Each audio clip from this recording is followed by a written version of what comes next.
ఇంకా ఎవరైనా సబ్స్క్రైబ్ చేయకపోతే సబ్స్క్రైబ్ చేసుకోండి. పక్కనున్న మనకి నోటిఫికేషన్ ఆప్షన్ ఉంటుంది. అక్కడ ఆల్ అనే ఆప్షన్ ట్యాప్ చేసిన తర్వాత ఈ వీడియోని ఒక లైక్ చేయండి. Hello friends, welcome back to our YouTube channel. Metro rail limited వచ్చేసి మనకి అసిస్టెంట్ మేనేజర్ అనే ఉద్యోగాల కోసం రిక్రూట్ అయితే చేస్తున్నారనమాట. దీనికి ఎటువంటి ఎంట్రన్స్ ఎగ్జామ్ అయితే ఉండదన్నమాట. ఓన్లీ ఇంటర్వ్యూ ఉంటుంది. దానితో పాటు మెడికల్ ఎగ్జామినేషన్ ద్వారా ఈ యొక్క మెట్రో రైల్ లిమిటెడ్లో ఉద్యోగాలకి భర్తీ అయితే చేస్తున్నారు. సో దానికి సంబంధించిన పూర్తి వివరాలు వీడియో కింద డిస్క్రిప్షన్లో మీకు వెబ్సైట్లో అయితే ఉంటుంది. అఫీషియల్ వెబ్సైట్ నోటిఫికేషన్ కూడా, దాంట్లో కూడా మీరు ఈ ఉద్యోగాలకి సంబంధించిన అఫీషియల్ నోటిఫికేషన్ చూసి ఎలిజిబుల్ అయితే కనుక ఈ యొక్క ఉద్యోగాలను మీరు అప్లికేషన్ కూడా చేసుకోవచ్చు. ఇంకా ఎవరైనా మన ఛానల్ని సబ్స్క్రైబ్ చేయకపోతే సబ్స్క్రైబ్ చేసుకోండి.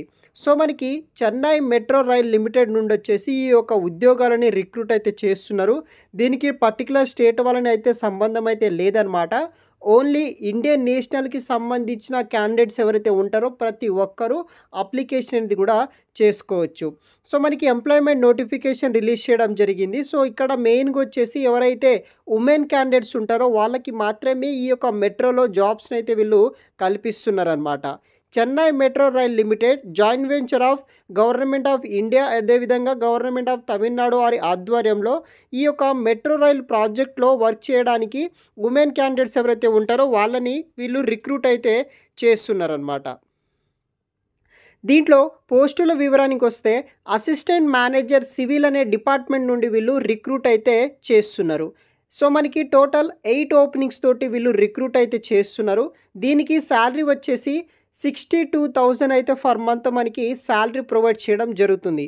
దీనికి రిలవెంటెడ్ ఎక్స్పీరియన్స్ అయితే ఉండాలి. 2 ఇయర్స్ పాటు మీకు రిలవెంటెడ్ ఎక్స్పీరియన్స్ ఉన్న వాళ్ళు అప్లికేషన్ ఇది కూడా చేసుకోవచ్చు. మ్యాక్సిమం 30 ఇయర్స్ వరకు అయితే మనకి ఏజ్ లిమిట్ అయితే ఉందన్నమాట. సో ఇది వచ్చేసి డీటెయిల్స్ అనమాట. దీన్ని బట్టి చూసుకుంటే మనకి అదర్ క్వాలిఫికేషన్ డీటెయిల్స్ విషయానికి వస్తే ఎవరైతే రికగ్నైజ్డ్ యూనివర్సిటీని లేకపోతే కాలేజ్ నుండి బీఈ బీటెక్ సివిల్ ఇంజనీరింగ్ చేసిన స్టూడెంట్స్ ఎవరైతే ఉంటారో వాళ్ళు వచ్చేసి అప్లికేషన్ చేసుకోవచ్చు. మీకు మినిమం 2 ఇయర్స్ వచ్చేసి ఎక్స్పీరియన్స్ అయితే ఉండాలన్నమాట.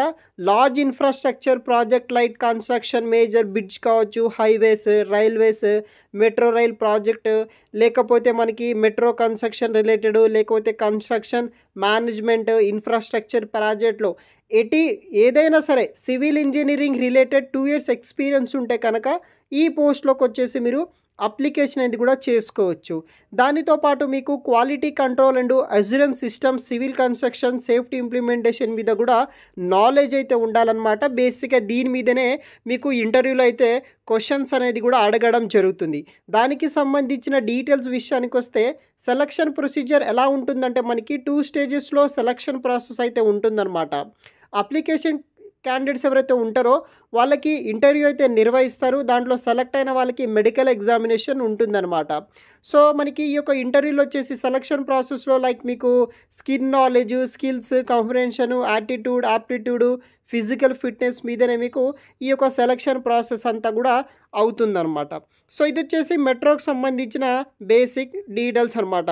దానికి సంబంధించిన మోర్ డీటెయిల్స్ వచ్చేసి వీడియో కింద డిస్క్రిప్షన్ బాక్స్లో అయితే ప్రొవైడ్ అయితే చేస్తున్నారనమాట. ఓన్లీ ఇండియన్ నేషనల్కి సంబంధించిన ఉమెన్ క్యాండిడేట్స్ ఎవరైతే ఉంటారో ఈ యొక్క ఉద్యోగాలను అయితే మీరు అప్లికేషన్ అనేది కూడా చేసుకోవచ్చు. మరిన్ని పూర్తి వివరాలు వీడియో కింద డిస్క్రిప్షన్ బాక్స్లో అయితే ఉంటుంది. అక్కడ మీకు ఆన్లైన్ ద్వారా ఎలా అప్లై చేసుకోవాలి దానికి సంబంధించిన స్టెప్ బై స్టెప్ ప్రాసెస్ అయితే ఉంటుంది. సో ఏ జాబ్కి సరే మీరు అప్లికేషన్ చేసేటప్పుడు వీడియో కింద డిస్క్రిప్షన్లో మీకు అఫీషియల్ నోటిఫికేషన్ అయితే ప్రొవైడ్ అయితే చేస్తాం. దాన్ని మీరు రిఫర్ చేసిన తర్వాతనే మీరు ఈ యొక్క ఉద్యోగాలను మీరు అప్లికేషన్ అయితే కూడా చేసుకోవాల్సి అయితే ఉంటుంది. మీ దగ్గర డాక్యుమెంట్స్ వచ్చేసి మీ యొక్క పాస్ ఫోటోస్ అయితే ఉండాలి, ఏజ్ ప్రూఫ్ అయితే ఉండాలి, birth certificate, community certificate, all educational certificate with experience certificates అనేది కూడా ఉండాలి, ఎన్ఓసి సర్టిఫికేట్ ఉండాలి. తర్వాత మనకి అప్లికేషన్ ఫీజు రిలేటెడ్ డీటెయిల్స్, తర్వాత మీ యొక్క రెజ్యూమ్, బయోడేటా, సీవీ అయితే కూడా ఉండాలన్నమాట.